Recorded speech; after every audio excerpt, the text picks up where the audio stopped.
Bonjour à tous et bienvenue dans cette nouvelle vidéo. Aujourd'hui on va parler présentation de ce Rode E de chez Giant. J'ai déjà pu faire la vidéo première impression que vous pouvez retrouver sur la chaîne avec mes premières impressions sur le vélo, parce que le comportement un peu, comment j'ai trouvé ça dès le début. Aujourd'hui on va parler des caractéristiques de ce vélo, des composants, de ce qu'il caractérise. C'est parti.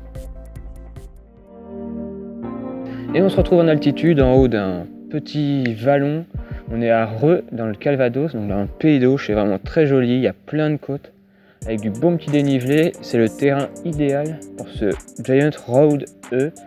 Vraiment les petites bosses qui paraissent tellement compliquées en temps normal deviennent tellement faciles une fois au guidon de ce vélo. Ce vélo, on va pouvoir vous le présenter, c'est l'édition 2017 du Giant Rode E. Il existe en deux versions, une version à 2200 € et une version à un peu plus de 3000 €. Ici nous avons la version la plus basse qui coûte 2200 €. Moi je trouve que quand on regarde ce Giant Rode E, on a l'impression un peu de voir une version électrique du Giant Défi, le vélo entrée de gamme de chez Giant. La grosse différence ici, c'est qu'on est sur un cadre 100% alu, donc de la fourche à l'auban arrière, c'est que de l'aluminium, donc vraiment un cadre robuste. Pourquoi? Parce qu'il est vraiment exposé à des contraintes bien plus fortes que les autres vélos en carbone. Vous avez ici un moteur électrique donc, qui va commencer à faire des contraintes sur le cadre, donc il faut quand même un cadre assez robuste. C'est pourquoi c'est encore des vélos aluminium que l'on retrouve en VAE. Alors si on regarde un peu les caractéristiques de ce vélo, c'est un vélo électrique, on voit marqué ici Hybrid Cycling Technology, c'est vraiment la technologie principale de ce vélo. Alors pourquoi hybride? Tout simplement parce que vous pouvez utiliser la force de vos jambes et la force du moteur électrique pour avancer.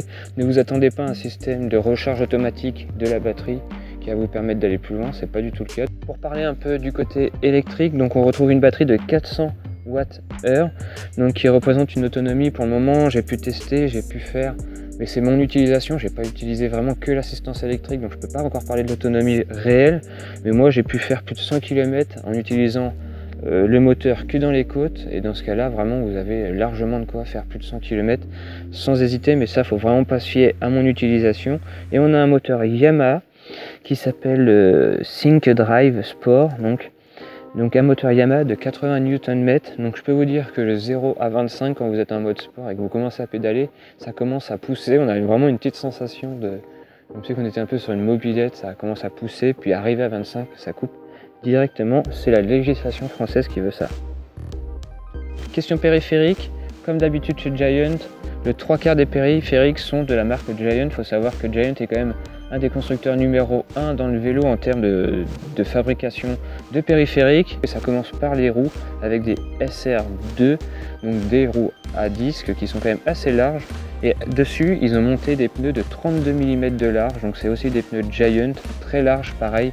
C'est encore lié aux contraintes du vélo et de l'électrique. Il va falloir quand même des roues en plus assez confortables. C'est un vélo typé confort pour des gens d'un certain âge, donc tout est fait pour que ça soit très confortable. Au niveau des freins, on a des freins TRP à disque, mais attention, c'est pas de l'hydraulique, donc c'est du mécanique. C'est un peu moins bien que l'hydraulique, voire beaucoup moins bien, je trouve. Le freinage n'est pas très percutant, mais ça on verra ça dans la vidéo test. Si on continue un peu à détailler ce vélo, on retrouve un poste de pilotage 100% Giant, donc avec du Giant Connect et du Giant Contact, avec installé sur ce fameux cintre le poste de pilotage Ride Control de chez Giant qui va vous permettre de contrôler le moteur électrique. Donc on a ici un écran qui est vraiment très large avec une excellente visibilité. Ça, il n'y a pas de souci, on peut l'incliner plus ou moins pour si on a une position plus ou moins allongée sur le vélo. On retrouve aussi 4 gros boutons qui vont vous permettre de contrôler ce moteur avec des plus et moins pour changer les modes, le M pour changer tout simplement d'affichage. On y retrouve alors la vitesse moyenne, la vitesse instantanée, ainsi que le nombre de kilomètres que vous avez fait pendant votre sortie. Et c'est tout, c'est un peu le bémol, mais ça pareil, on verra ça pendant le test. J'aurais préféré avoir un compteur un peu plus complet sur le cintre. On retrouve ensuite, si on détaille, des poignées Tiagra, donc 10 vitesses, double plateau. Donc la transmission, ça va être du full Tiagra, mis à part le pédalier qui va être en FSA, enfin du Giant rebadgé FSA. Donc en 50-34 pour le compact, et à l'arrière on a une cassette, je crois que c'est du 12-32 ou 34, un truc comme ça. Je vous remettrai ça en surbrillance sur cette vidéo parce que j'ai un doute sur la cassette. On a ensuite la tige de selle Giant Connect en aluminium ainsi que la selle Giant Contact. Donc ça c'est les nouvelles selles Giant Contact. Pour le coup celle-là c'est une selle typée confort, elle a vraiment un gros molleton dessus et c'est vraiment très confortable. On retrouve bien sûr intégré un système d'aimant avec un capteur pour capter la vitesse et ainsi pouvoir la retranscrire sur l'écran de contrôle qui est juste à l'avant. Au niveau confort, je trouve qu'il est quand même assez confortable. Il faut savoir que ce genre de vélo est quand même prévu pour des gens qui ont tendance à avoir un certain âge, donc il faut un vélo confort avant tout. On a une selle vraiment bien remboursée, ce sont les nouvelles gammes de selle Giant Contact et franchement cette selle est vraiment très bien finie et bien rembourrée, j'ai pas du tout eu de soucis avec ça. Au niveau de la position, je trouve qu'on est quand même assez droit, on est quand même bien dessus, il n'y a vraiment aucun souci. Comme je le disais, un Giant VAE est loin d'être un vélo électrique. Pour venir ici, j'ai réalisé plus de 32 km.